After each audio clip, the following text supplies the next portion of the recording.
This is the range, or one of the ranges, that was designed back in the 80s by Gen Air. This particular model is the S160, and you can see it's got two cooking bays. One over here, we've got a grill element. You've got grates that go on, and you can see the cow rod heaters are plugged in to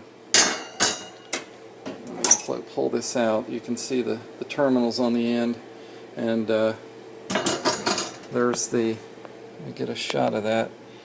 That's where the element, the 240, plugs into. And then we've got these grill rocks that the elements actually sit on. You know, the grease basically hits those and creates the smoke and gives you that smoky smell. You can put these in the dishwasher, but they don't clean extremely well. That's one thing that would have to be addressed, because that was one concern that customers had, is you can clean them in the dishwasher, but they're not very, it's difficult to do. And this is the bay of the one of the two sides of the burner. You can see there's several different cartridges that can go in it. I've got a stainless steel conventional coil cartridge here that can get plugged in, and here's two radiant elements. I'll go ahead and pop this one in. You can see how easy it is. Customer just comes over and pops it in, and they're ready to cook. On this side is the induction cartridge that they had. At the time, I think this thing retailed, just the cartridge alone was about $600.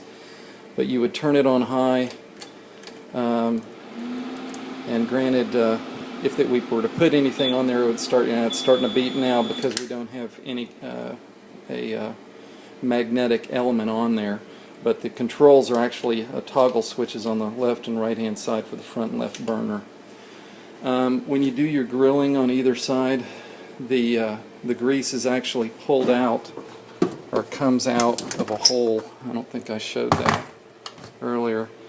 There's a hole right there, and there's one on the other side as well, up under here, and it gets channeled back through the unit, and it gets deposited in this little bay area where the customer would just pour the grease out and pop it back in, and then be able to cook some more. So anyway, showed you the grill, the induction, the radiant elements that went in there. You can still do, there's a rotisserie.